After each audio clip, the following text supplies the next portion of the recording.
All right. So people who listen to this, Simon and I had a very long, deep text conversation. In fact, my wife was like, "Who are you talking to this late at night?" I'm like, "Talking to Simon." Okay. Step off. Yeah, yeah. Hey, talking to the boyfriend. Step off. Exactly. Come on. I had to tell you some nice things and then, hear all your weirdness as usual. Hey, man, you got pretty weird too. Like, I you know. know. Oh, it could get much weirder. I Oh promise you. gosh. I loved hearing about some of that stuff. I love just getting to know you, Yeah, better yeah. because I mean, Feel the same way, man. What's this going on today? What does this look today? Like you're like going to a um, poetry house? I mean, what is I was thinking more like Stable Boy. stable? It sounds like the beginning of a terrible episode of some Yeah, Skinamax thing, man. yeah. It really does. The Stable Boy. Yeah, Stable. that's Oh my be goodness. my Wow. feature film debut. Well, last time we talked about in the world of acting, you had potentially just shut down a play or so with a Oh yeah, with a no, it totally shut down. they It shut it was down. supposed to open. It was supposed to open last week on the 20th, right? Yeah. Anyway, yeah. So it was really funny because I sent you those photos. I was Yeah. dressed as Beetlejuice. Yes. That was It's supposed to be opening night of the play. Instead, I was Beetlejuice in a haunted house. it was scary looking. It was Oh scary. man. So it was a pretty big haunted house, and it took about 30 minutes to get through. Yeah. But our room that I was participating in, it was another actress and myself. I not turn this off. Sorry. Um, we were the Beetle. She was Lydia, and I was Beetlejuice. And so Right. people would walk by, and we'd do a few lines, and ham it up a bit. And anyway, so one particular group just had us cracking up to no end because it was kind of the last guy in the group, and walking by, and he was just high off his mind. Wow. So as he walks by, he just pauses in front of the doorway, looking into our room, which is a cool room. They did a fantastic job decorating it and everything, and it was just an amazing looking room. But he's just staring at us, and I'm Yeah. just riffing on Beetlejuice, whatever, Sure. while this guy is just staring. And then he just points into the room. He's like, "It's Beetlejuice." I've done that, man. And then he waves to a few people that are in his group. He's like, "Guys, come on, it's Beetlejuice." And he comes into the room, which they're not supposed to do. They're supposed to walk by the room. Um, but he comes into the room, and I'm still riffing on, Beetlejuice and everything. I'm like, I can't even remember all the things I was saying, but I was thinking, well, this will be fun interacting with this guy who's high. Yeah. Well, he does not say a word. He just stares at me, Yeah. and Yeah. I'm just trying to get something out of him. No reaction at all. Complete dead in the eyes, just staring at me, Yeah. but in kind of a bewildered kind of look. And then somebody else in the group tells him they have to, it's like, we got to go. The group's moving on. And he just slowly backs out the door, staring at me the whole time. And I'm still trying to get him to riff with me, Yeah. and everything, but he just doesn't say a word, but he's like continues to watch me as he walks away. So anyway, that tour leader came back to us afterwards, and they're just like, "Man, you guys are a real hit. We saw that, there was one guy in particular, one of these groups, he had a red beard, and he was just looking around at everybody after the tour's over." This is like 30 minutes later, after he's seen all the other stuff, and they do lots of scares and everything like that. And apparently, like, as soon as they leave the haunted house, he's just turning to the rest of the group. He's like, "Guys, you see Beetlejuice? It was amazing." Honestly, I feel for that guy, man. I've been there. I've totally been there. Like, You just I wasn't pause. talking to you because you literally takes every ounce of effort to say a word when you're at that Yeah. point. I know what that's like, man. I'm telling you. I told you last night a little bit about it. Yeah, It's yeah, you actually did. that's the point where you become a zombie, man. That It's is. like Oh man. it's actually really enjoyable in the moment. And you probably would eat brains if they were available. Right. You Brownie know. brains, yeah. Yeah. uh It's Yeah, true, that man. was a pretty fun time. I had never been through a haunted house. I had never Mm. participated in any way in a haunted house. Halloween, I actually love Halloween, for the record. But I love just standing at the door and giving away candy. I don't like dressing up. I'm not a cosplay guy in the least. I never dress up. I You do never that do every 2 anything. weeks on the show. What are you I, talking about?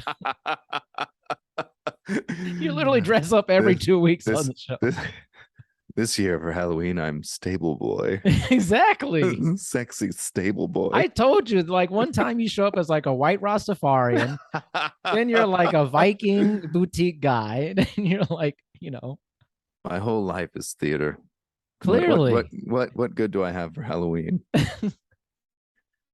They had the Renaissance Fair here this past weekend as well. And that's not my wife's or my scene either. But we were talking about that because we were just like, we're both actors. We both love the stage. We both love to dress up and act as other people. But there's something about the Renaissance Fair that seems so over the top goofy to us Same that we here. would never participate in it.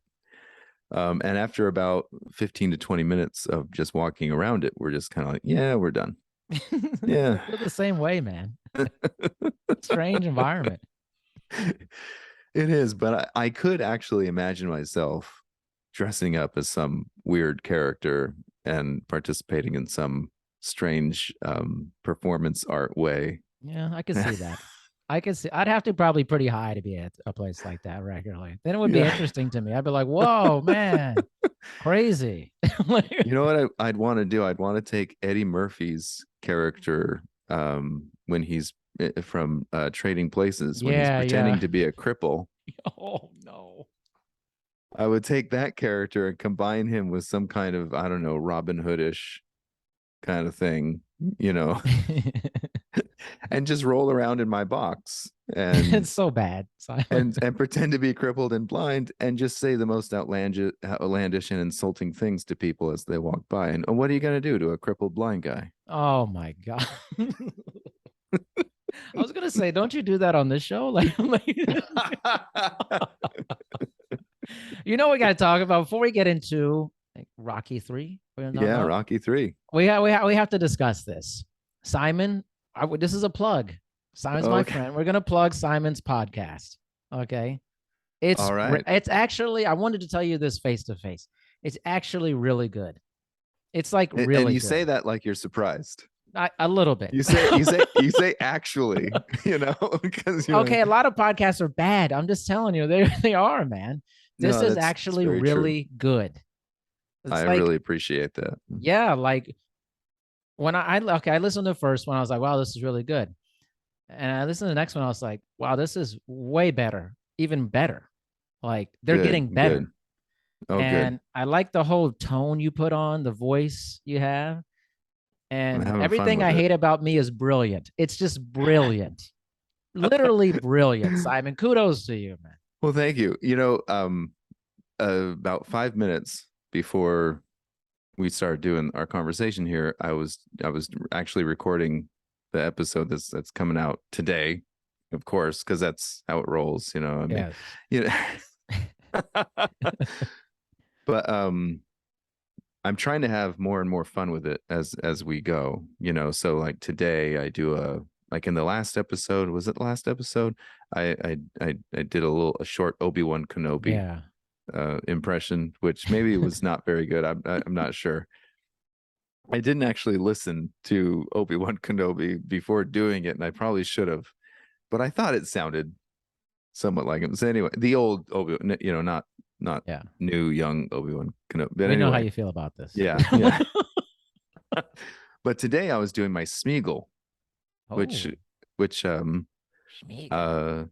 yeah, small process. Oh, I like to creep out children with that one, because when a big guy like me, a big 230-pound guy like me crouches down into the face of a 6-year-old or whatever, and I was like, oh, small process. He looks tasty, he does. He likes the taste of the hobbitses we do. Yes. was so weird, man. I mean, that was creepy. That was like really creepy. Yeah. So, you know, that's fun. Clearly. I like doing voices. I like doing the Yeah. Your whole yeah. thing is a voice. Like the whole, honestly, Yeah. seriously. I I want to be raw, very honest. I never hold anything back on my Yeah. podcast. Most of the podcasts I listen to, I just skip most of it. I'm just gonna be honest. It's like, I don't know. There's something like if the microphone doesn't sound great, that's number one. It bothers Yeah. me. It's Yeah. like make the audio good at least if you're gonna be on it. Jeez, man. You know, Yeah. music's great. You're great. You know, my dad irons his jeans. Hilarious. I mean, just you're just excellent at it. I'm not joking. I'm not just saying this on your friend. It's excellent. Well, thank you very much. I really, really appreciate it. It's got me really excited because the feedback I've been getting has been um, mostly overwhelmingly great. You know, once in a Yeah. while there's somebody who's like, "Hey, man, are you okay?" No, This must be a change for you because you're used to getting negative feedback on your sermons and messages. right? Exactly. Well, I've just been interested in the analytics of it and everything so far, and so I've been keeping somewhat tab. You know, every couple Yeah. days or so, I go on and I just kind of see, all right, you know, what's listenership like? Where are people listening and things like that, and it's pretty interesting. You know, I'm sure I'll get bored with that really quickly, um, but I noticed I got my first review on Apple Yeah. on the podcast thing, and it was really nice. But they said, you know, they were very complimentary, but they were sure to say that they didn't agree with me on Oh, everything, which I thought was good. That's what it's that's supposed to be. It's interesting. supposed to be a conversation. I don't want people to listen and be like, "Wow, Eli's right about everything." You know, I want people to challenge my ideas and come at me, bro. Oh my In a good way, where but that has been hands down the most rewarding part of this experience so far, is having people come to me and tell me that they were cracking up. I had one person tell me that they were crying, you know, but when people are coming back to me and telling me this, it's always with, I don't want to say caveat, but it's with some kind of conversation to have. This is why I was laughing, you know, blah blah blah. Right. And maybe they didn't agree with something, or maybe they did agree, or maybe they have a different angle on something that I said, and you know, whatever. And but anyway, that's like the reason for the podcast, you know. I feel like you're having the conversation in your podcast, Yes. you know, Yes. and then you're educating yourself, you're educating other people, and so you have this wonderful overarching reason for the podcast. And I'm not talking to anybody, as we know, it's all about Yeah. me in my Yes, we know. You make podcast. that very clear. Very. Hold on. Let me reenact this real quick. Hold on. Let me get my voice together here. This is gonna Yeah. sound bad, okay? Because it's all about me, me, me. If you want it to be about you, make your own podcast. But this is about me. That's good. That's it. It's everything I hate about me, you know. It's brilliant though. Like Yeah. it is a brilliant title for something. It's like Well, this is slam dunk. thanks. Somebody asked me if I'm gonna have guests on at some point, and I was just like, but that would take away from the me. It's about you. I do actually want to have conversations with people eventually. But I wanted to get out a bunch of ideas first, and then I thought maybe I could return to some of these ideas in conversation with other people. And they don't even have to be particularly like when you have somebody on there, they are an expert in their field, Yeah. right? Well, the field of my podcast is self-loathing. So I feel like anyone can be an expert in that field. Literally anyone. Anyone who has any regret whatsoever in their life, anyone basically who's not lying to themselves. It's like 100% of people, Simon. Yeah, exactly. So I feel like, you know, the world's my oyster as far as that goes, and just being able to return to some of these topics and talk to people who've been already conversing with me about these things and saying, hey, come on my podcast and say what you said to me, Yeah. because, uh, I'm trying to limit myself, and so I can only hit so many angles.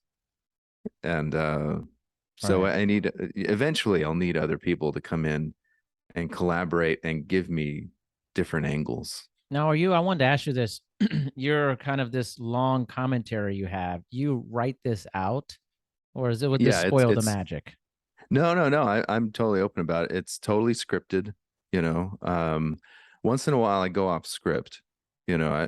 and so I'm going through it and I'm recording it, and I'll see, oh, I should have said, I did that today in I think two places, and it wasn't like a big deal, but it was maybe adding a sentence here or there and going off script with it. And but yeah, I mean, you hear the way I talk naturally. Yes. I mean, that is not the way I'm No. speaking in the podcast. I'm speaking in a very theatrical way in order to, I get right up on the mic and I want it to be very intimate and very soothing to the listener. And so anyway, and I wanted to make sure I eradicate all of my stuttering, because I do tend to stutter when I'm, not a terrible stutter, but I might just repeat myself or whatever when I'm getting excited or into it. And so scripting it was important to me, that I don't just ramble aimlessly as I might do on Oh, your you mean like right podcast. here? You mean like what you do every 2 weeks here? Oh, okay. Yes. I see you See, I saved get the that. best for your podcast. I get that out of my system here. Oh, thanks a lot. Thanks for gifting us with this. That's great. Oh, come on, baby. I give you the goods. Oh no, there's been a lot of gems, believe me. There's been a mega ton of gems from you. There's a conversation to be had about that, actually, which is and Shannon and my wife Shannon, for those who don't know, have been having that conversation recently about not holding back. Shannon's a writer. She's working on publishing some stuff. But there's like, there's this worry in the back of your head of like, oh, should I publish this now? Is this the right time, or should I hold this back for, something better, or whatever. And the idea is to not do that, to just give the best of yourself at all times. And I'm a huge believer in this. I'm a huge believer in that. I will never exhaust the amount of ideas, the great ideas in the world.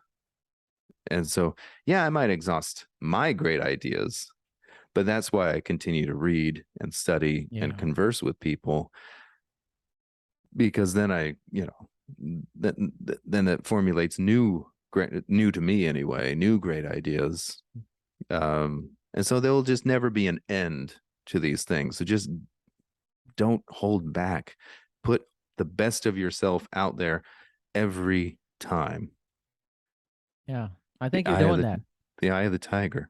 The eye of the tiger. That's a good transition. It's a very good transition to stop talking about you. Yeah, I know. How boring. Oh, gonna talk Yes, about man. Stallone. Ugh. I'm telling you, I Ugh. cracked up so hard when you did that. Me. I was in my bed and I just started. I like, oh, and I was like, oh, because that's not normal for me. That's not normal Yeah. for me when I listen to stuff. I might do that when I watch something, but just the audio of listening to something is rarely funny to me. I don't know Yeah. why that is. And I found myself laughing out loud. I was like, you know what? It's nice that I actually like this. It's like You sound genuinely like it. you sound like me if I go out to eat in this town. Oh, You know what I mean? Huh. I actually liked that. yeah. And it's never the entire meal. It's always just like a portion of it. You know. I was very satisfied listening to the podcast. It is the eye of the tiger. And speaking of that, Rocky 3 actually is actually one of my favorite Rockies. Uh, you know, Yeah. I had a phone conversation directly after yours and my texting last night, and I was telling this person on the phone that we were trying to think of like quintessential 80s movies, and I yeah. had suggested Rocky 3, and they kind of groaned. They're like, "Why do you think that's a quintessential 80s movie?" And I had to list off my reasoning behind it. I said, listen, I'm not saying it's one of the best movies of the No. 80s. What I'm saying is that it's quintessentially 80s. If you start a movie fighting Hulk Hogan and you end a movie fighting Mr. T, you have successfully summed up the 80s in one movie. Exactly. I mean, Thunderlips. I mean, come on. The Ultimate Male. I mean, you're looking at the ultimate males right here. I mean, come on. Come on. I mean, it was just and there was something that appealed to me about that movie ever since it came out. You know, as a kid, I loved the Rocky franchise. What year did it come out? Is it 84? Is it 85? 86 maybe. Maybe, yeah. It might it feels like mid 80s, but it might have been the latter part of the mid. I don't know. It's hard to say. But yeah, I have to look it up. But boy, we should have done some research, shouldn't we? We have? don't we don't deal with yeah. stuff like that. We don't do that. But the WWF was taken off. What's now the WWE. Right. I learned recently that the reason that it changed to the WWE is because of the World Wildlife Federation or whatever that's called. Yeah. I didn't know that. Really?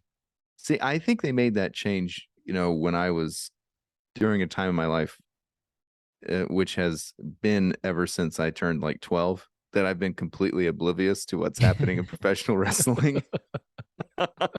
Since I was 12. Yeah.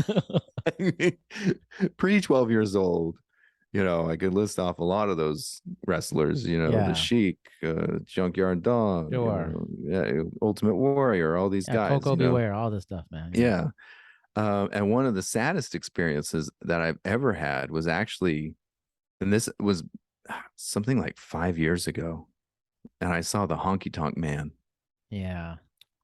Listen, man, the Honky Tonk Man, for those of you who don't know, he was at one point the WWF champion. Yes. This dude was popular. He was at the very top of pro wrestling.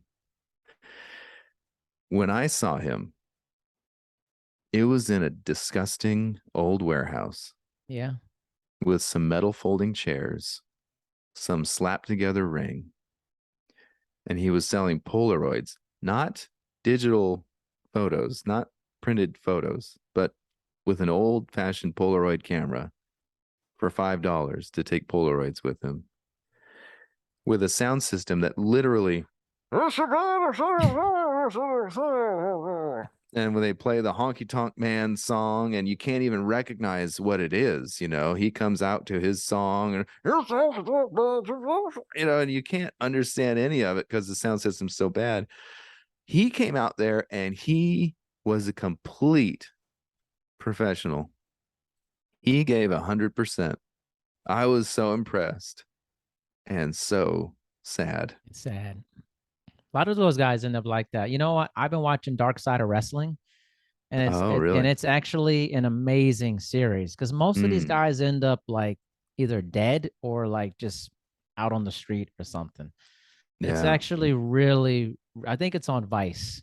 When it's on. It's an excellent series. Highly recommend you to watch it, anyone. But you actually learn about all those guys and where they're at now, and it's bad. It's bad, man. Yeah, I mean, you would think that those guys were making such money that they would have maybe been able to retire and live comfortably for whatever. And I, don't know all the reasoning behind everything, but it really feels like they were all taken real advantage of. And they're just hard partiers, like crazy, like hardcore drugs. Yeah. I mean, most of the time it's like the drugs and the lifestyle just brought them down, and they didn't have any support system. They're just wild people, literally wild. Yeah. Which is like a Hulk Hogan figure being a success generally and not losing himself and generally doing fine for himself these days is a very unique and not common story with it. So the Thunderlips thing is hilarious because, that was like the peak of all that, where like Hulk Hogan was like he was like an icon in the United States at that point. He was like putting the leg drop on people. Yeah. It's like, the They go hair, up for the suplex. the All right, suplex. meatball. Here we go. That's my favorite. Whenever I think of Rocky 3, I think of Thunderlips calling Rocky a meatball. Yeah. Yeah. I love Which he I had all the don't know. ladies coming up with him to the ring and stuff. And Yeah. the I love, ultimate male. That's just like, yeah. there's something about that that's funny today, like the ultimate male. Like, Thunderlips, the ultimate male. it's And just great. then you got Paulie on the side with the chicks after he's been punched, by Thunderlips. I love Paulie so much, and he's Me so great too. in Rocky 3, but he's just looking at the girls and he's like, I don't need this. What does that even mean? I I don't don't need know. this. Like, He has so many great lines that in that movie that I think go kind of under the radar yeah. most of the time. And it's really unfortunate that in movies like Rocky 4, he's so underutilized Yeah. because I mean, he really is one of the best parts of the Rocky franchise. And he Yes. shows that in the Rocky Balboa, his last one. I mean, he's heartbreaking in It is that movie. And heartbreaking. that's the potential of that character, is that he's kind of a clown. Yeah. He's kind of a bully. He's just somebody that, he's not a good guy Right. generally. Yeah. He does a lot of stuff. You're just like, man, this isn't a very good guy. Yeah. But then he has so many redeeming qualities about him as well. I mean, the start of Rocky 3 starts with Paulie, Right. and he's in a jealous rage. He throws a bottle of booze at the Rocky pinball Yeah. machine, which, I mean, once again, how much more 80s can you So get than 80s. this movie? He goes into an arcade, and it has kind of this eerie soundtrack going on to it. It's kind of a weird beginning. It It's is. almost you, you take this beginning out of context and you're like, what is it doing? If you're describing this beginning, you're like, what is this doing in a Rocky movie? But it's just to set up, that Rocky comes and bails him out, and they have this little fight, this little scuffle in the parking garage. And Paulie's telling him things like, what you give? And I owe you. I owe you.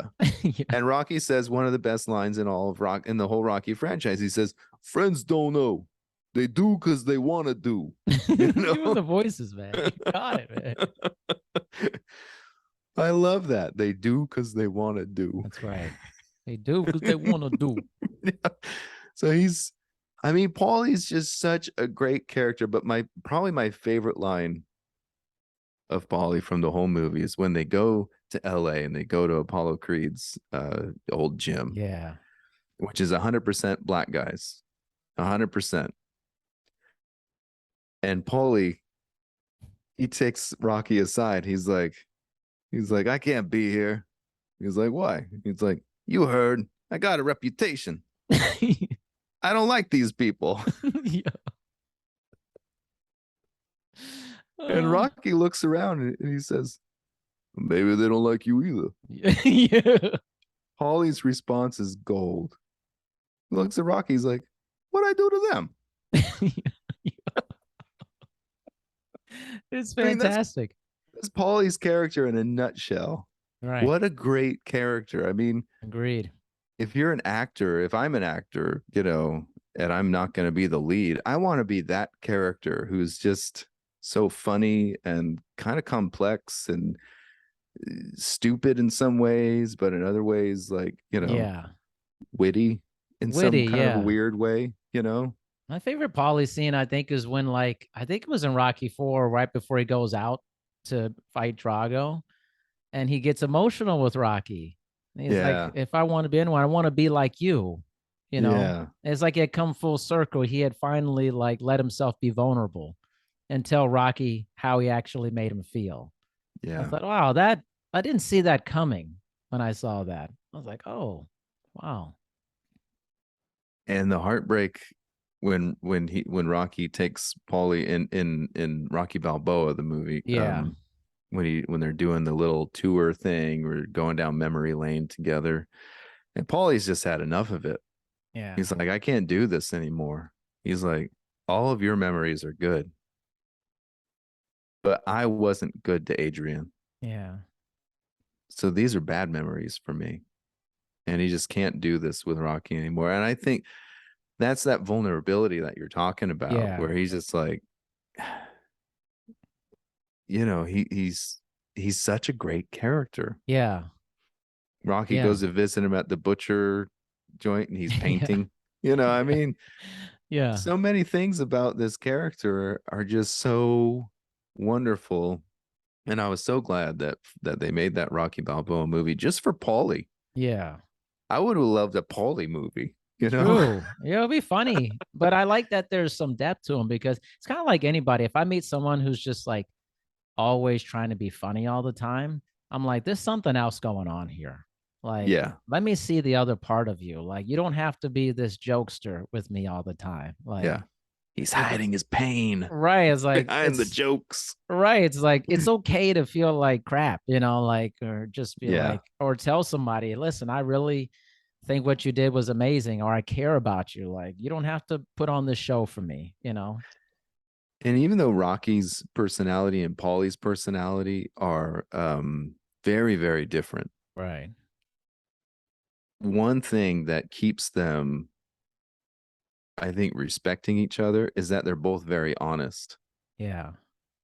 Think of in movies and film, two more honest characters than Rocky and Paulie. It'd be really hard to find two characters who are just say what they think. Yeah.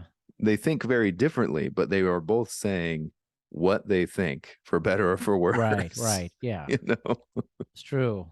It's very true. And which is funny, which leads me to like, I actually think this was Mr. T's like best acting job in a movie. Hey, Like, woman. I Hey, mean, woman. how great was that? You want to come with a real man? You want to get with a real man? Yeah, baby. Just come to my apartment tonight, and I'll show you a real man. Think about his apartment, not his house. Yeah. Like, this is a junkyard dog style. Like, there's no opulence here. He's just Yeah. a gutter dude. Come to my apartment tonight. I'll show you a real man. Yeah. All this masculinity is just Yeah, oozing out of this movie. That scene is toxic masculinity on full display.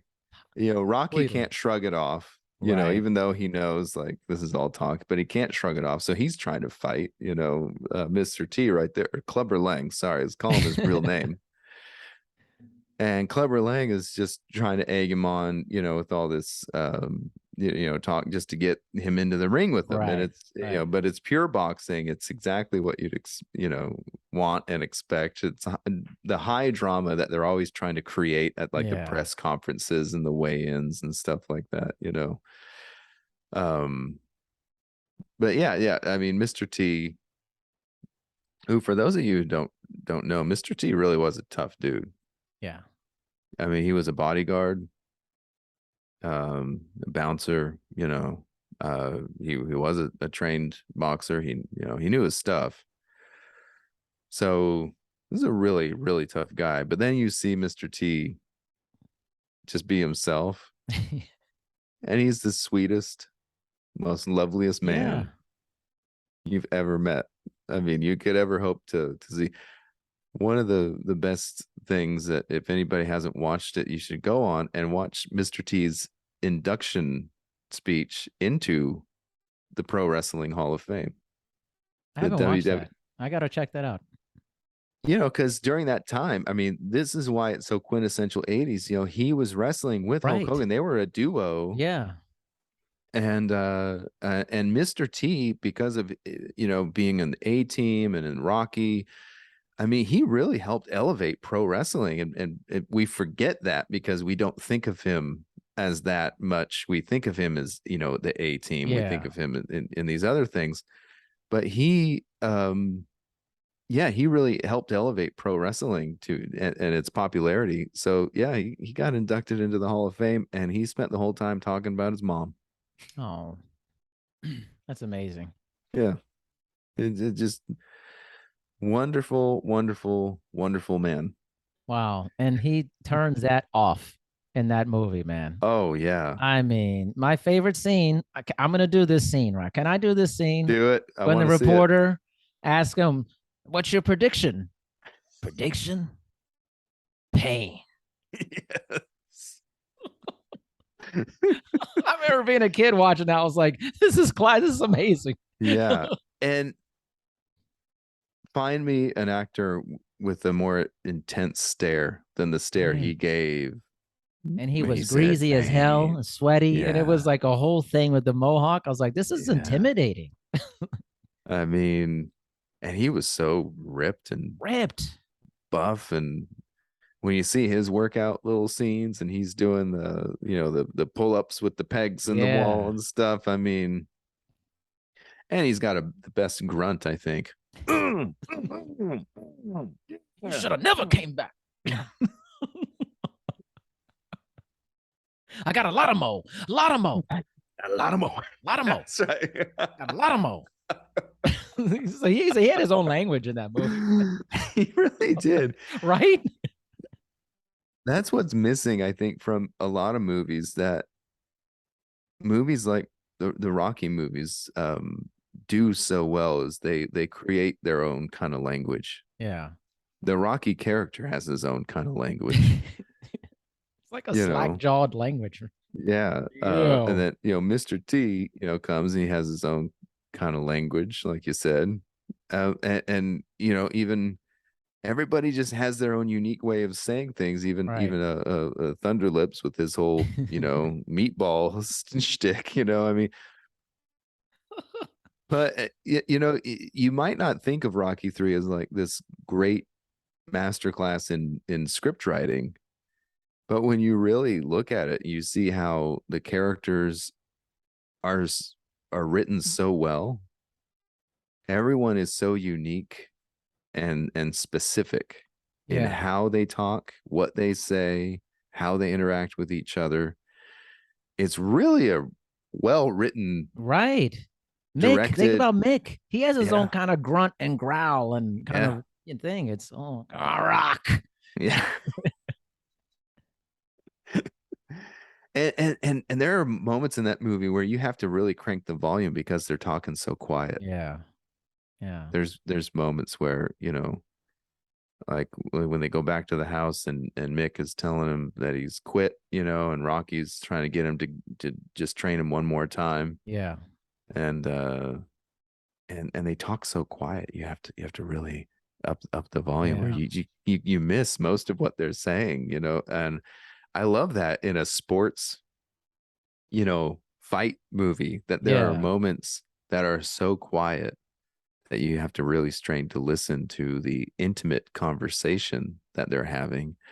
And it's a lived in conversation. You know what I mean? That's the other brilliant thing that I think these actors brought to these movies, is that they feel lived in. And by the time we got to Rocky 3, we feel like we know these characters really Right. well.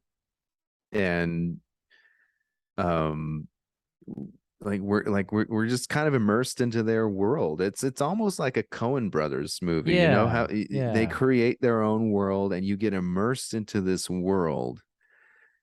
And I feel like the Rocky movies, surprisingly enough, do that. As cliche as they might feel to talk about now, if you go back and really appreciate them on that level, it's the world building of Rocky is really I fantastic. agree, man. It's amazing.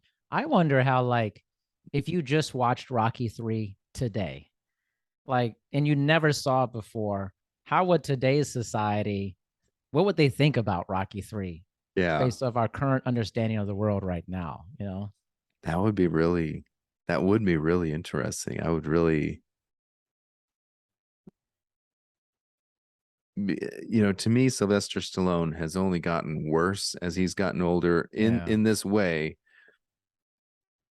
embracing just violent masculinity, that violent version of Yeah. masculinity, Right. what it means to be a man, and Yeah. the family. It's kind of like that. Even though I've never seen a Fast and Furious movie, I I haven't know that either, actually. Like, I don't I know. know that the it's all about family, Eh, I know that just from the conversations people have about it, and I feel like that's what are the the Sylvester Stallone movies where he got all the old action oh, the movie, the Expendables? Expendables. Yeah, it's They've just made pure like three of violence. those Yeah. movies, yeah, and it's just, yeah, it's all about pure violence. and it's all about this group of guys who somehow bond over violence. Yeah.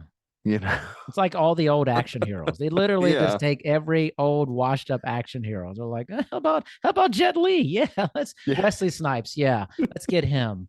Oh, you know what? Dolph Lundgren. I was in a movie with Dolph. Yeah, let's do yeah, like, yeah. Just get everybody. yeah, And some of them have really small roles, and their characters are right. really underdeveloped, and those movies really fell flat for me in most Yeah, I regards. wasn't into him, honestly. Yeah. But I liked the idea of it. But what I felt like should have happened is that in each movie, Sylvester Stallone was the only survivor. It's called The Expendables, And I just felt like he should kill off a group of Right. action heroes in every movie and bring on a whole new set of action. Yeah. We have enough of them. Yeah. I mean, wouldn't that have been a more interesting Well, premise to Simon, me anyway? let's be honest. We know why you didn't like it. It's not enough talking. Not Okay. enough talking. Not enough talking. This is Simon's MO. It better be Yeah. enough talking and interesting dialogue. If that's not there, you're losing Simon very quickly. And to the surprise of I think most, that's where the Rocky movies excel. Agreed. And not every one of them excels. Rocky 4 falls the flattest in this regard of just great conversations. Yeah. Rocky 4, we've talked about this. It falls victim of the MTV That's style exact of music video filmmaking. type of thing. Yeah. Yeah. But I feel like all the rest of the Rocky movies really excel at lots of quiet moments of great dialogue, great characters. I mean, after the opening kind of montage for Rocky 3, what are we greeted with? It's Rocky hanging out with his son. Yeah. And they're talking about going to eat some Wheaties. Yeah.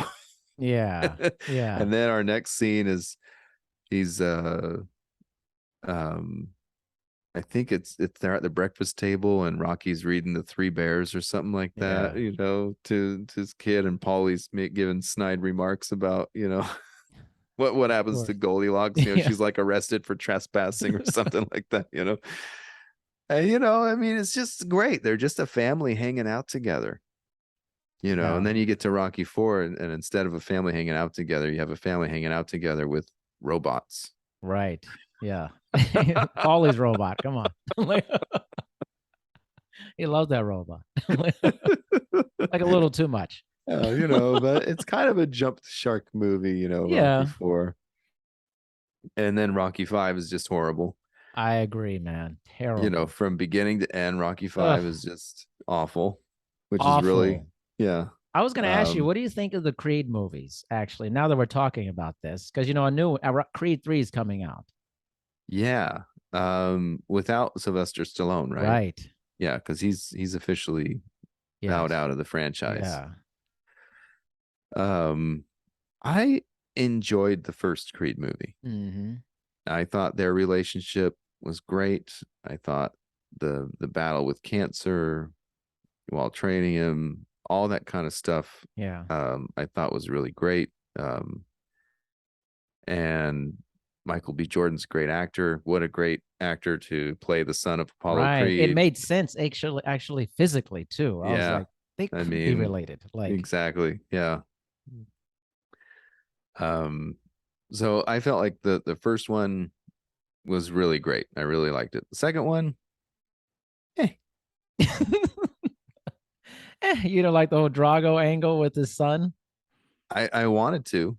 I really I love did. that, Simon. I wanted to. Yeah. You know what? I feel the same way, actually. I really actually wanted, this sounds like you. I sound like you. I actually wanted more dialogue with the father son dynamic. I wanted Yes. more exploration of the Brigitte Nelson dynamic with it. I Yes. wanted that. There was like a clip that circled around of Rocky and Drago, scuffling in the hospital, Yeah. which was taken out of the movie for whatever reason. And I don't know whose fault is what, but I feel like probably a lot of the most interesting stuff ended up on the editing room Yeah, floor. I think And so. and probably there was a lot more development of Drago and his son and all that kind of stuff.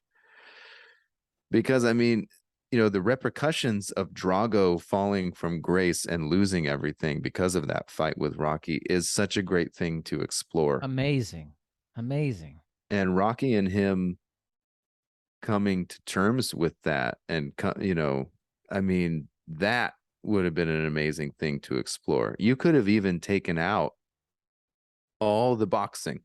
Yeah, You take out all the fighting from that movie and just explore Drago coming back and just telling Rocky how he ruined his life yeah. and I agree having with to you. go from there. And then seeing Drago's strained relationship with his son and with his ex-wife and all those kinds Right. of things. Seeing Rocky's relationship with Adonis, and Yeah. just take away all the boxing. We didn't seriously. That would have been actually, I think, a really good film. Wow, that's a different take on that. I never thought about it that way, but I think I would have still been interested. You're thinking about Rocky has a strained relationship with his son. And Yes, those two, the family dynamic thing, I think is so interesting. It's like even when you feel like you're at the top, you have all this wealth, it doesn't mean that you have this great family just because of it. yeah, It's in many ways makes these things more complicated. And that's the heart of Rocky, the complicated relationships with other people on the way up and the way down. I mean, yeah, it's at the heart of the whole series. yeah. He becomes somebody with a singular focus, and there are people around him that see how destructive that singular focus can be, Yeah. and how hard on the family it can be, and all the health problems and all the stuff that Yeah. comes with that singular focus that Rocky has. And yeah, I mean, just I would have rather Creed 2 was just kind of a drama of the Yeah. aftermath of all these things. What Hmm. happens, because those things are talked about. Right. In Rocky 3, there's a great scene on the beach. Rocky's kind of giving up on his training. Right. Apollo has that great scene where they had just had raced, and Rocky's telling him tomorrow, we'll do it tomorrow, and There's no tomorrow.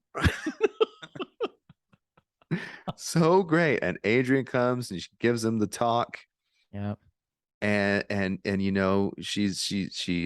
she asks him, what are you afraid of, or what is it, because after everybody's done chanting your name, Yeah. it's just going to be us. Yeah. She says that, and it's a really powerful It's thing, powerful. right?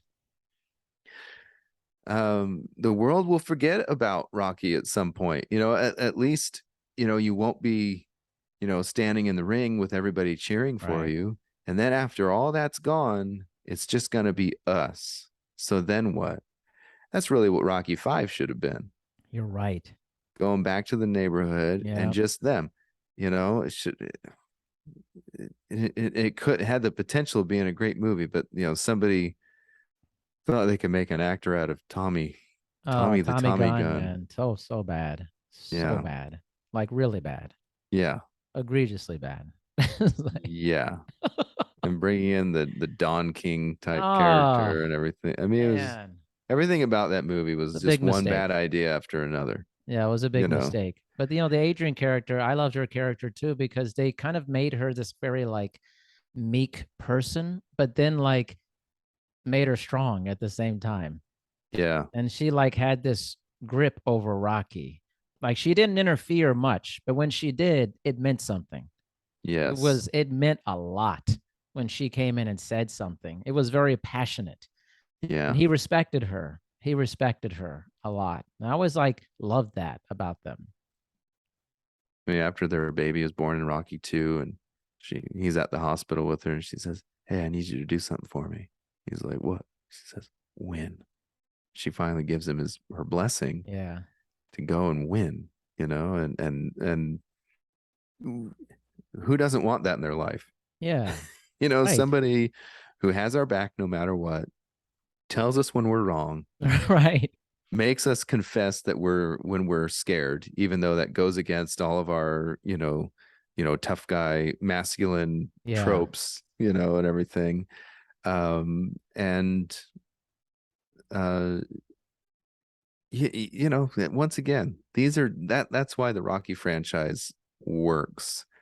And when it doesn't work, it's because it forgets Yeah. what the real heart and soul of it is, which is just really the relationships of these people. It's really not the boxing. It really isn't. Right. Right. Because the boxing, as we both know, is super unrealistic. Yeah, yeah. It's incredibly unrealistic. So You have, stupid. come on, you Nobody, can't no, get hit like that. no. Like, come on. I mean, That would be actually probably the people's biggest reaction to seeing Rocky 3 today. It's like all the head the jerking head back, jerking with with Clubber. yeah, yeah, yeah. It's like yeah, nobody can get hit like that even a couple times, let No. alone, you know. 10 rounds. It's like, oh, you're getting the living shit kicked out of him. Like, and just tough it out, Yeah. Come on, you're not so bad. You're not so bad. You ain't nothing. Nothing. It's so great. It's like, I really? mean, Okay. I mean, yeah, and also in the first three movies, Rocky really has to grow each time. Yeah. And that's what's missing in the fourth movie and the fifth movie and everything like Yeah. that, is that, Rocky's kind of done growing now. It's just like, it's really, Rocky 4 is such a funny comedy in the sense that, anybody thinks that going for a jog in the snow will somehow make your skull harder when somebody punches you. And that's not how it works. No. You still can't get hit in the head like that. No. It doesn't matter how much running in the snow you do. No, I don't believe that he climbed that mountain either. And then he's yelling, Drago! And I'm like, Drago! first of all, that looks like crazy high. There's no way Yeah. he just ran up that. I'm like, I'm betting that's a stand-in. yeah, for sure, man. Come on. I was like, really? That looks like it's extremely high up in the mountain. He summited that just from like getting away from the KGB or whatever he was running from. I mean, like, come on, just like like he was basically wearing Uggs going up the thing. It looked like he was wearing Uggs going up the mountain. Seriously. Like, oh man. But yeah, Rocky 3, one of the ways that he has to grow is he has to admit that he's afraid. Yes. And then he has to completely change his style of fighting. And what's he do to Mr. T, Clubber Lang, at the end? He rope-a-dopes him, right? Yep. And it's all about defense. Finally somebody does, finally somebody who does some defense. Not just a punching battle. Yeah, exactly. I mean, that's the funniest thing about and I realize that defense isn't very fun to watch. Sure. But I think it can be. Yes. I think it's definitely probably more interesting than just watching two guys punch each other in the face. I mean, and they're usually getting knocked out. It's not a like 10-round megathon. I mean, it's like, come on. Yeah, exactly. Really? No, but I think you're right. It's about the relationships. And in Creed, I think there's this new one coming out. They're trying to do that with Jonathan. First of all, I think Jonathan Majors is a great actor. He's excellent. I'm glad he's in the movie as the antagonist, the guy. Yeah. And I think they're trying to push their relationship growing up. And, I mean, it seems very typical. Like, hey, this guy was in jail for 17 years. That could have been Adonis, but it ended up being the other guy. And now he's angry at his wealth. And there's this struggle between who they were in the past and who they are now. Yeah. And two very strong Black actors, which I think is incredible playing. Yes. And I think that part really shook me as this. I'm like, wow, these are like two great Black actors in a physical movie that should be emotional also as well. Yeah. Let's hope so. I mean, we'll see. That's what was really missing from Creed 2 for me. Yeah. I didn't get any emotionality out of it. I wasn't enthralled by the story. And I thought the training montage was probably one of the weakest in all the Rocky films. I gotta tell you, man, I was very into it. I'm not gonna lie, man. Yeah, I'm the not gonna training lie. I montage in like the that one. training montage in Rocky Four. I just thought it was fun, Oh man. yeah, the Rocky Four training montage is one of the best ones. The one You and know, three isn't. Yeah, you know what? I like it because I think the outfits are hilarious when they're running on the beach and oh, stuff. I think they're amazing. That's the best. The tight booty shorts. Come on, Simon. Yeah, yeah, That's pretty great. yeah. Like, Apollo running backwards to egg him on. I It's like, mean, it's come on. great. But Rocky had to go to the hood to get better. You see that? He He had did. to go to the He hood, had to man. learn rhythm, and he can't learn Right. rhythm at a white gym. You have to go to the black gym.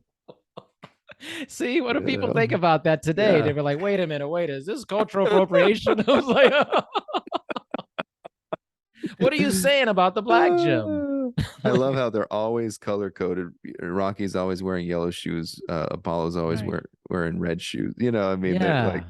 they color code their outfits. Yeah. It's weird, man. It's like the big bromance they had. Yeah. Rocky Yeah. learning to swim. A very impressive butterfly stroke. Very Very, very impressive for a impressive. quick learner. I mean, Yeah. come on. Yeah. When he pulls He's Paulie in, using that was muscles funny. he's never had before. It's great, man. I'm telling you, overall, I really liked the movie. I was like very into Clubber Lang's character. I just was obsessed with it for a while, man. he he's somebody that, I mean, if you talk about an underdeveloped character in a movie, he is a very underdeveloped character Right. in this You movie. don't know much about him. Like you really Yeah, don't. but here's the strength of Mr. T. You don't need to, Yeah. because every scene he's in, you you figured it out. He You owns know that scene exactly what too, he's man. about. You know Yeah. exactly what he wants. You know his drive, his determination, his personality. You know everything about him, and we don't need a lot of backstory. Yeah. And I think that's actually one of the more brilliant parts of that movie, is that once again it has this lived in feel. It's Yeah. like it he's been here the whole time. Yeah. You know, Yeah. he's, you know, and we didn't need so we could actually focus more on Rocky and Apollo and their relationship, which is brilliant. Brilliant. You know, whose ever idea that was, to have Apollo come back and actually have this friendship, Yeah. you know, and be his trainer, and to train him in a completely different way than Mick did, and all these kinds of things, you know. It's just a brilliant concept, and they did it so well, and they got to develop the Apollo character even further too, which True. is wonderful. Carl You know, Weathers is great in that whole series, man. He's just like his intensity is yes, off the, you know what? His eyes, whenever he would look at Rocky and be serious, there is something about his eyes that was so magnetizing to me. You know, I don't know, there's something about his acting in that movie that I just love. And the whole can't give it up, you know, yeah, like that's like always wanting, like, I think that's another thing is like giving something up that you're good at yeah, and not knowing when it's time to move on. I think is a huge part of that whole series, which a lot of athletes struggle with for that. And I think we're seeing that with a few people in current age. It's yeah, like, hey, man, like when do you know when it's time?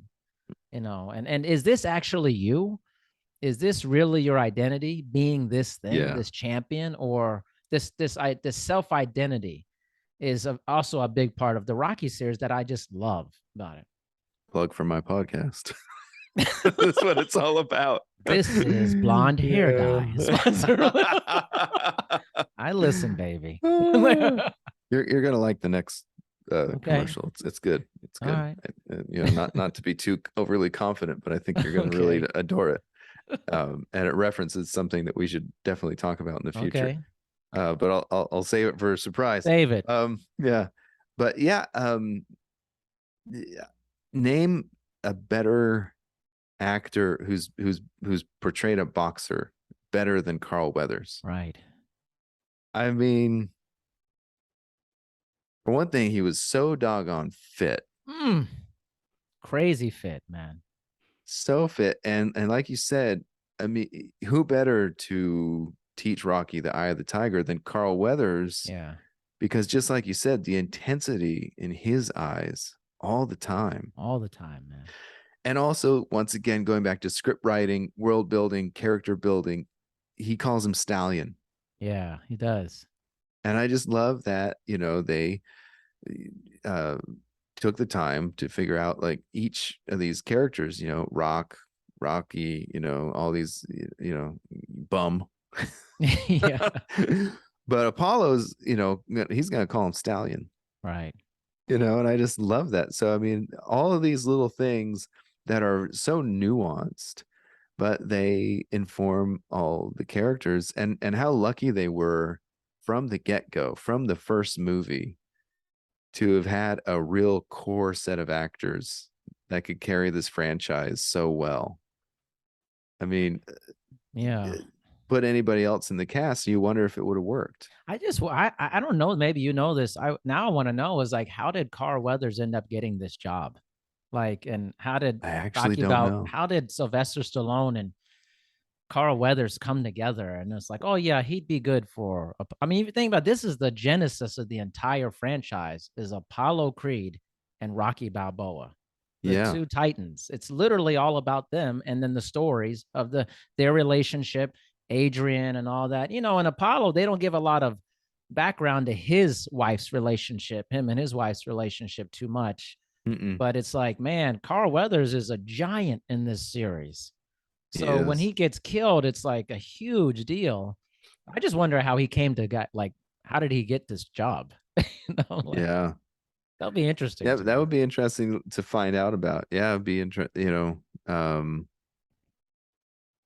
because I think a couple of these, see, Rocky, the original Rocky, didn't the actor who plays Paulie Burt something? I'm Yeah. like, I was like, didn't he win Best Supporting Actor or I something think like he's a that? good actor, really excellent actor. Yeah.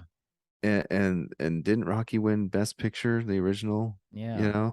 I mean, because it's like I say, it kind of outgrew itself, especially with 4 and 5. As much as I still enjoy 4, it's when you compare it to the first Yeah. 2 and then 3 movies, it's really a different movie. You know what I Yeah. mean? And so and so once you get there, you're like, oh man, it's like, well, now Rocky kind of becomes a parody of itself.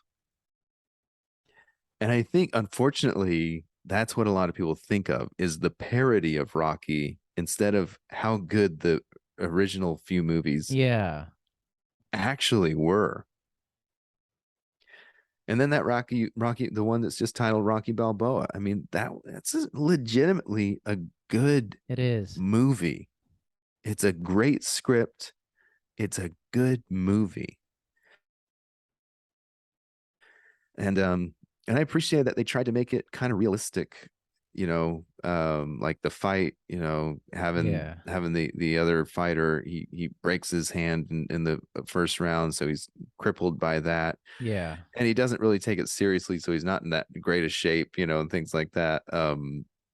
So that Rocky can actually hang with him. And then Rocky actually doesn't even win the fight. The other That's guy actually right. wins the fight at the end, but he goes the distance, which kind of, we come full circle once again, that Rocky just goes the distance. He doesn't have to win. He just has to go the distance. Right. Or in that movie, Rocky says, how much can you take and keep moving forward? I think that's Yeah. his line that he repeats. But yeah, I mean, these are just legitimately good movies. And Rocky 3, once again, you say Hulk Hogan's in it, you say Mr. T's in it. Once again, it becomes a parody of itself on its surface level. But if you can just get past the idea that it's Hulk Hogan and it's Mr. T, and you Yeah. just watch the movie for the movie itself, it's actually a great movie. I It's a agree. great movie.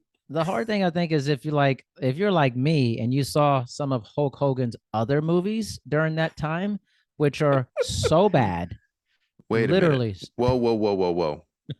Didn't he win an Oscar for Suburban Commando? Let's not talk about that. I mean, so bad. It's hard not to think that. I get it. It's like, Oh my I'm gosh. talking like really bad movies. I mean, he was with Zeus in Yeah. that one movie, and it was like a wrestling movie. It was so bad.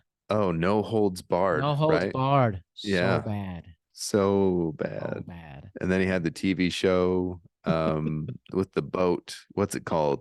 Thunder or something? Yeah. Oh Like man. really terrible stuff. Yeah.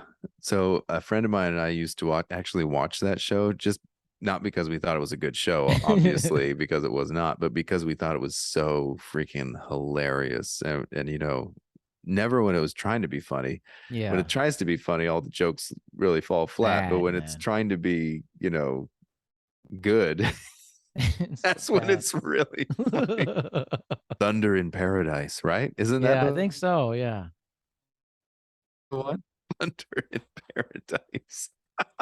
Forgive me for not. I mean, it was a I'm bad period sorry. of movies and It shows, was. man. It was. Yeah. No, y- we went shopping the other day. Some of the kids needed some clothes, and my daughter Adriana, she bought these stonewash jean pants, but with the big cargo pockets on them, Okay. and then with the tapered elastic, you know, uh, bottoms. Yeah. It super super 90s, something that you'd expect somebody in a different world to be wearing. Right. Yeah. And Shannon and I were just laughing. We're just like, all this style that we were so embarrassed to have ever worn, be caught wearing, is now coming back, and all the kids are wanting to dress like it's the 90s again. And we're like, no, no, no, no, no, no, no, no, no. Many things were bad in the 90s. Most music, fashion, and movies and TV shows were super bad in the 90s. Like, if you think they were bad in the 80s, it's like the 90s were like hold my beer kind of a thing. Yeah. Yeah. It's like, It's so oh, bad. oh, we can be worse. We can be much worse. Now, in that time period, were you as critical about the dialogue back then as you are now? Oh, heck no. Okay, that's okay. Heck no, no, That's a no. newer thing. Is that like a newer last 10 years thing or what? Yeah, so here's something about me. When I was about 21, I decided I wanted to stop being an ignorant a-hole, Okay. and I started consciously reading books, and not just books, but wanting to find the best books I could possibly find to read. Um, and I was doing a lot of this on my own. I would go to, in fact, the first time that I went to a bookstore with this idea in mind, that I just wanted, I bought Crime and Punishment by Fyodor Dostoevsky, and then I bought a collection of short stories by Franz Kafka that was included the story of the Metamorphosis, so it was just called the collection was just called the Metamorphosis. But anyway, I didn't know anything about those two guys. I bought those books literally because I thought the names of the authors sounded cool. And they were in kind of like the classics Yeah. section. So I was like, all right, I'm going to start with these. Completely changed my life. Wow. I wrote those two books, devoured them, and I felt like so much synapses fired in my brain that I Yeah. became almost a different human. Wow.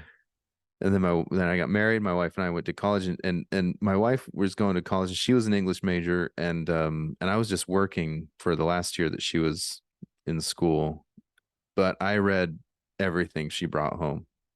Every book that she brought home as an English major, I read. So I was getting an English education before I even got to school and became an English major myself. Right. Right. So that's what happened. That is That's what what that's what happened. This happened. turned you That's into the everything I hate about me guy. exactly it Not turned sure into that's going this. well, but that's okay. Yeah. I digress.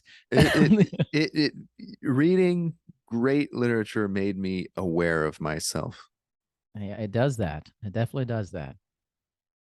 and I think that's why, well, at least just it's not the only reason, but it's one of the reasons why we should be reading great literature and seeking it out, and also watching great movies. Right. And talking to you has made me realize I'm not as crazy as I thought I was. I mean, it's just true.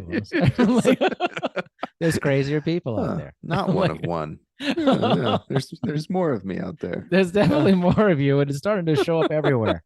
It's showing up on my phone, all this stuff. Podcasts. Yeah. But I feel like, I, us, obviously you and I having these conversations, that's what led to me, doing a podcast, right? Crazy. Um, which I don't know if I told you this, but it was about a year ago. Um, kind of funny. I was just relating this to somebody this morning, but about a year ago, Shannon and I were on one of our late night walks, and I told her there was something. It's like I have some stuff in me that needs to get out, and music isn't doing it. I'd done the 12 albums in 12 months, and and I thought maybe that would pacify some kind of creative fire Yeah. that I had going, but it did not. It had the opposite effect, if anything. And I just felt like I have all this stuff that I needed to do. And so, and I didn't know what form that would take. And then I decided I was going to start writing a book. And then I was like, okay, I'm going to start doing this. And then I realized that the focus of the book, that is too narrow. And I can't talk about all the stuff I want to talk about. And then we had that fateful conversation where I Fateful. wanted to punch my variant in the face. Yes. And it dawned on me. I was like, oh, the podcast is the perfect platform because it's open-ended Yes. and I can literally talk about anything. I'm trying to be focused and I'm trying to be, systematic in how I go about it. And so I'm not just wandering around, but the open-endedness of the podcast, that like on any given episode, I can, if I want, talk about anything that I think is interesting to me and therefore would be interesting to other Right. people. And I think this is one of the things, that is I've needed to do. Yeah. And so hey, thanks, Darian. I mean, duh. Inspiration happens here. Okay. That's right. That's right. Well, I mean, that's what great friendships bring. Right. Yeah. Great friends and great friendships, they inspire us to become and explore parts of ourselves that we didn't maybe we Yeah. didn't know we needed to explore, or maybe we'd been ignoring, or maybe we didn't even know was there. Yeah. I agree. You know what? You know what time it is. Oh Tell yeah. Simon good things about Simon time. This is Yes. one of my favorite parts of the whole thing, man. This is a true. I told you when I texted yesterday, I said, "Oh, I actually been talking about you to people." And specifically my wife. And I said, "You know what? Simon's one of my better friends right now. And friendship's not a big thing for me. Honestly, this is the honest truth. I never seek friendship ever. It's never Yeah. been a huge part of my life. I never desire it. Even to this day, I do not desire friendship. I'm kind of a wandering person when it comes to that. But when it comes in my life, I really value it.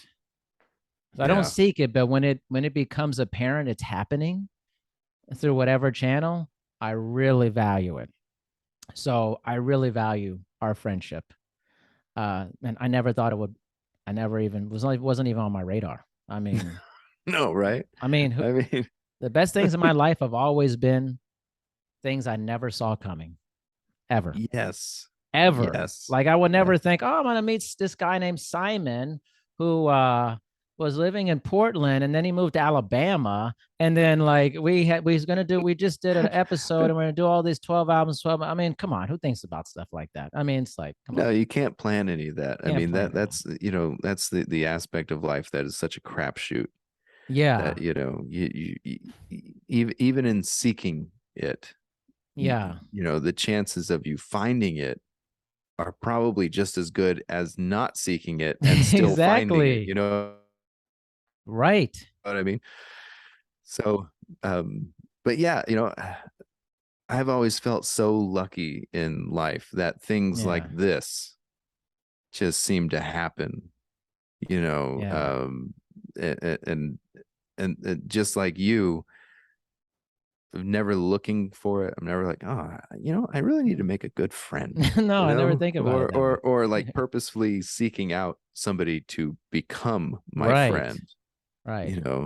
pursuing them in a romantic way.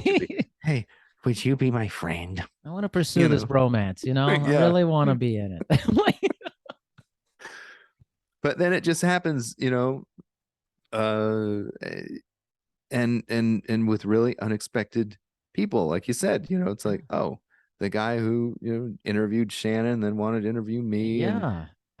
you know, I totally remember she was like, you have to talk to my husband. Like he's doing this great project. And the minute she emailed me about it and told me about it, I said, oh, I need to be a part of this whole project. Like I yeah, was like, I just need to like document this somehow, and it just blossomed from there. And that's when I was telling you last night, like we're like Julia Child and Avis. Like I love Julia Child, like the movie about Julia and Julia. I yeah, love that movie. And Julia Child and Avis's relationship is so awesome. They've never met each other and they have this yeah. 30-year relationship, and it's super profound and super meaningful to both of them. And I told Michelle last night, I was like, honestly, that feels like Simon and I. I was like, I'm not sure when I'm going to meet the guy, but like, it really almost doesn't matter. I was like, it's It just, might ruin it. yeah, it might be bad. And I was like, but it kind of feels like that. And I told her, I said, I never saw this coming. And that's what makes it great for me. So Yeah, kudos to exactly. you, man. I'm grateful to be your friend. Extremely grateful to be. And Thank this is you. another good thing. More Simon praise. In my podcast next year, 2023, I'm only doing themed months. So like, Oh. yoga for 1 month. I'm doing a whole month on cornhole. Don't ask me why. It's just something different. Like, there's only one thing that I'm doing regularly that's not that. Every 2 weeks, Simon. Arbiters of bad taste. Arbiters of Bad Taste is the only thing that I'm doing that's But I not a like the way theme. you worded it. The only thing I'm doing that's not a theme is Simon. I'm doing Simon, I'm doing everyone. Simon every 2 weeks. Guys, take it. We're fluid here. I mean,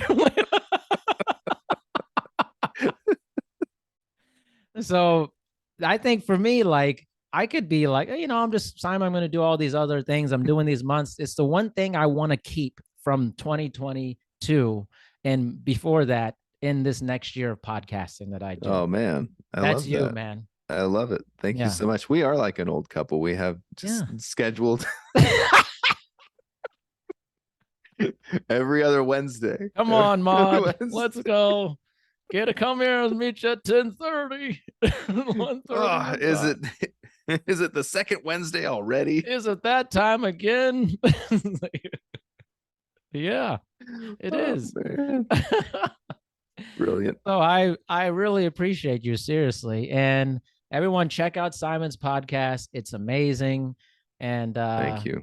the next episode drops today. Well, this episode, when people listen to, is coming out tomorrow. So it's already out, essentially. Yeah, it's already episode 4, and yeah, it's just I think you're really gonna like this episode. One, Okay. it's shorter. I'm trying to make Okay. them shorter. Okay. I want people to be able to commute with these. I see. I Turn on in the car, and by the time you get to your destination, you've had your fill of me. see. Like, that's enough of this guy. Yeah, so sure. I think you're really gonna like it. If for any other reason, then there's less of me. There's only so much hate he can handle. Of Well, thank you so much, man. course. Like you say, it's always Yeah. a pleasure. I always can't wait for these days. Yeah.